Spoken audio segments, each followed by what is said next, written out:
My name is Emily Carter. I was born and raised in a quiet suburb outside of Boston, Massachusetts. I am 25 years old, a freelance graphic designer, and someone who has always been careful about what I share on the internet. Social media, for me, has never been a place to seek validation. It's more like my digital scrapbook, a place where I keep memories alive. Or at least, that was the plan. Everything changed last fall. I woke up on a chilly October morning, the kind where frost gently kisses the corners of your window, and there's a faint smell of pumpkin spice in the air when you walk into any cafe. Like most mornings, I reached for my phone on the nightstand, still half asleep. There, on my screen, were dozens of notifications from Instagram. At first, I thought maybe one of my old travel photos had suddenly gone viral. It happens sometimes. Randomness is part of the internet after all. But as I opened the app, my stomach tightened instantly. The first photo on my feed wasn't mine. It was my account, my personal account, but the picture staring back at me was something I had never taken. A photo of me, sleeping in my own apartment. For a long second, I couldn't even breathe. I stared at that image, my heart slamming against my chest like it was trying to escape. The angle was from my bedroom door. My hands shook as I scrolled further. There were more. Another one of me sitting at my desk, one of me cooking in the kitchen, even one of me on my couch watching TV. They looked recent, taken within the past few days. My first thought was that my apartment had been broken into. Someone had been inside, watching me, photographing me. But then the second wave of panic hit. Whoever it was had also gotten into my Instagram and posted them publicly. Some of the captions were cruel. Things I would never say. Perfect little Emily, pretending she's safe. Another read, nice smile, but the eyes tell secrets. Thousands of people had already liked and commented. Some questioned if it was a prank. Others accused me of staging it for attention, calling it art or performance. But to me, there was no doubt. This was personal. I sat frozen on my bed, phone clutched in my hand, as dread spread through me like a slow poison. Someone was in my life, closer than I realized, watching me in ways I couldn't explain. And the worst part, this wasn't just a hacker. This was betrayal. Because the photos could only have been taken by someone who had access to me. Someone who knew my apartment. Maybe even someone I trusted. Would you like me to continue writing part 2, where Emily begins investigating who could be behind these disturbing posts and how the betrayal unfolds until the story reaches around 4,000 words? Next part. The first thing I did after the initial shock wore off was check my apartment. I walked through every room, my pulse racing, half expecting the intruder to still be there. The living room was neat, my desk untouched, the kitchen exactly as I'd left it. But that didn't calm me.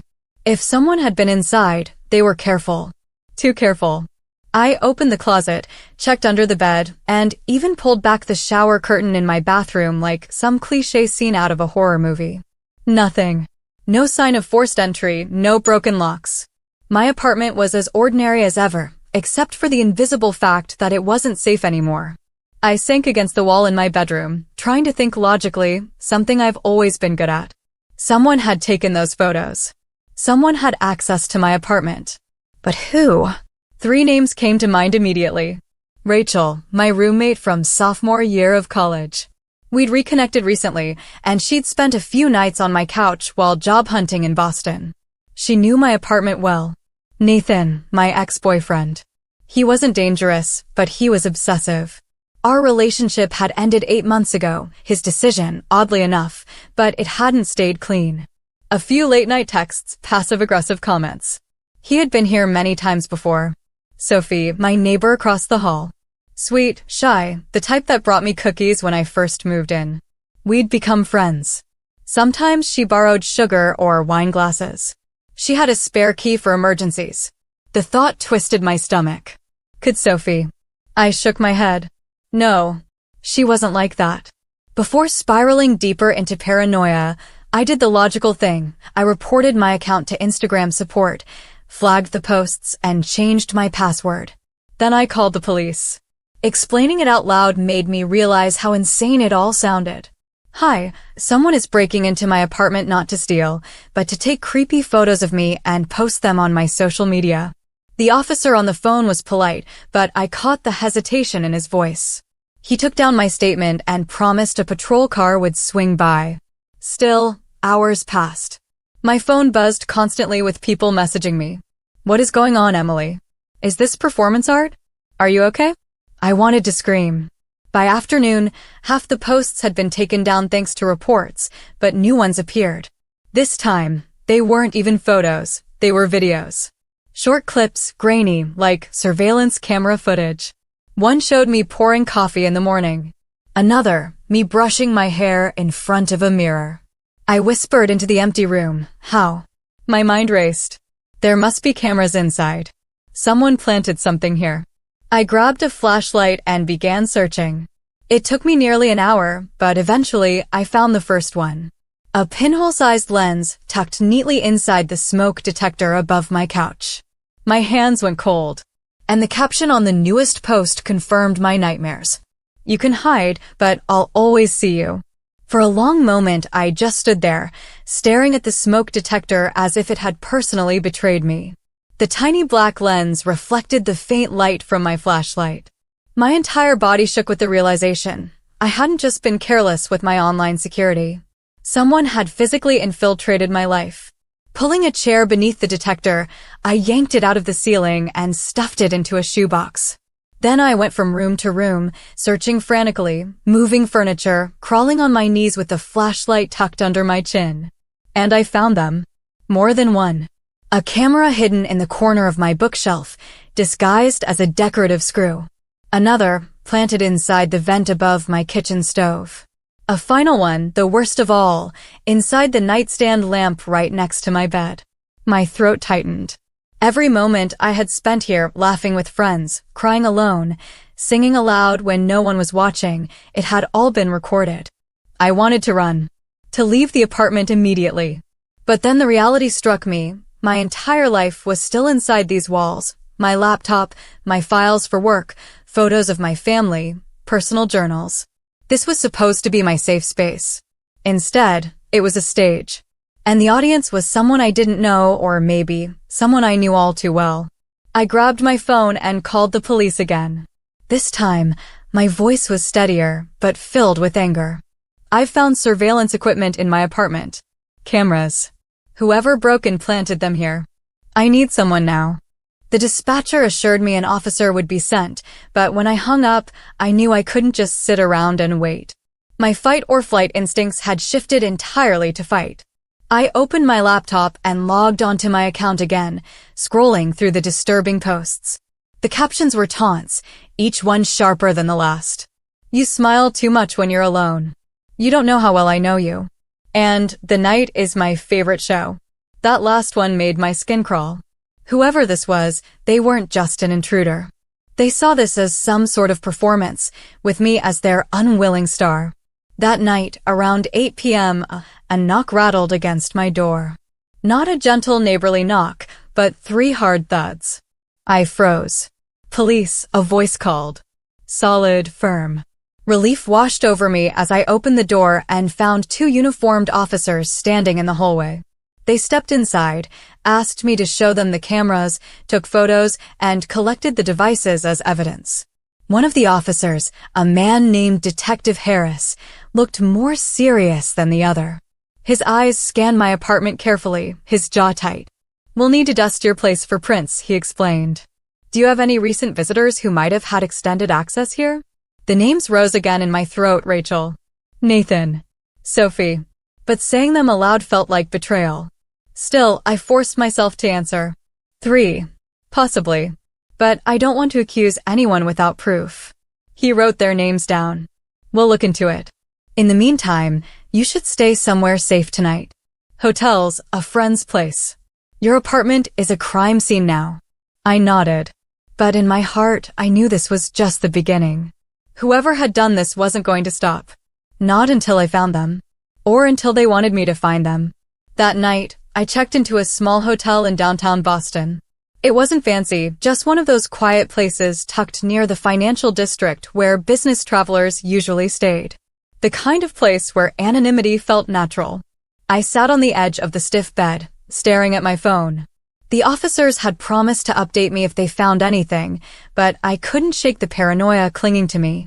Even here, away from my apartment, I kept glancing toward air vents, picture frames, the smoke detector above my head. Was I truly alone this time? Sleep didn't come easily. I left the TV on for background noise, as if the chatter of strangers could drown out the silence that stalked me. Around 2 a.m., exhaustion finally forced my eyes closed. When I woke up, it wasn't to the sound of an alarm. It was to the buzz of my phone and the icy wave of dread that came with it. A new post. On my Instagram. This time, it wasn't my apartment. It was the hotel room. A photo of me, curled in bed under the covers, taken only hours before.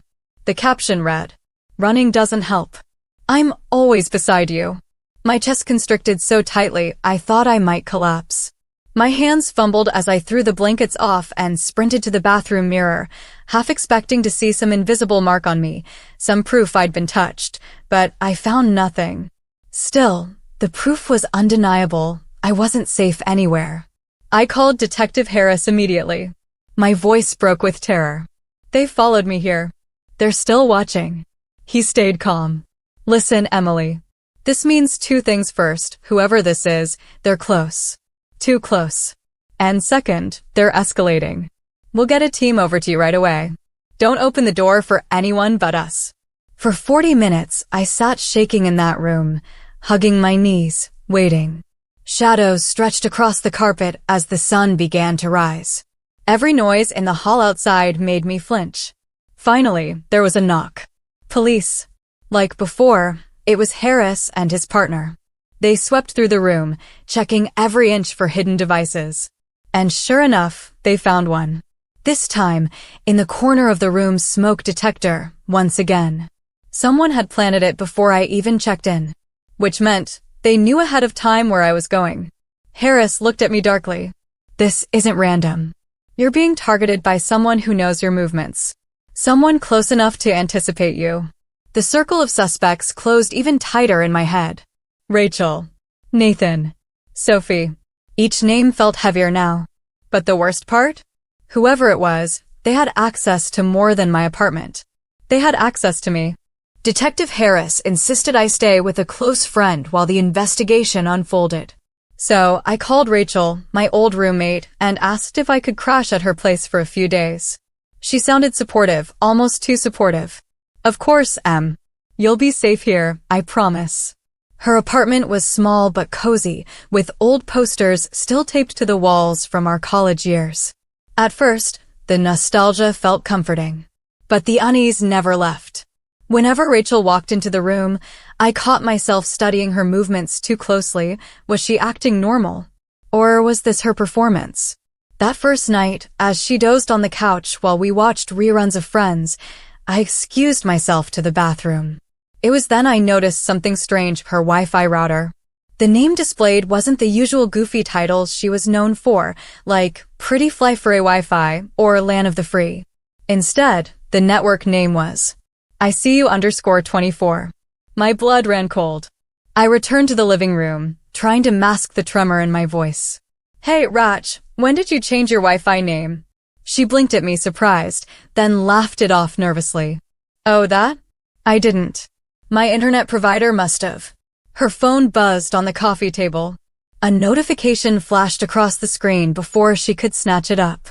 Instagram. New post uploaded. "Show me your phone," I demanded, my voice firmer than I expected. Rachel froze. For a split second, the mask dropped. Her expression turned cold, calculating. "Emily," she whispered, "you weren't supposed to find out this way." The world tilted. My knees weakened. "It was you, all along." She stood slowly, her phone clutched tight in her hand. "Do you have any idea how boring people are online? Fake smiles, fake stories, fake living their best lives. But you, Emily, you're real. Vulnerable. Perfect to watch. You weren't supposed to hide. You were supposed to let me show the world who you really are." Her voice was calm, almost tender, and that terrified me more than anything. I stumbled back toward the door, but before she could move, there was a loud bang. The front door burst open, Detective Harris and two officers stormed in with weapons drawn. Rachel dropped the phone, her face flashing shock and rage before they tackled her to the ground. Harris glanced at me, his expression softening. You were right to stay suspicious, Emily. We traced the IP addresses of the posts. They all came from here. I stood frozen, watching as they cuffed Rachel, her laughter echoing like nails on glass. You'll miss it, Emily, she called out as they dragged her away.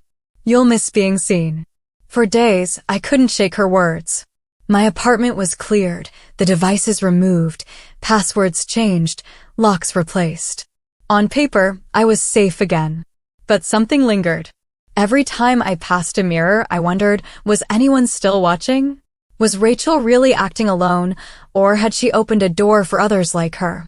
I deleted my social media accounts, but late at night, when the city fell silent, I still felt the weight of invisible eyes pressing in from the darkness.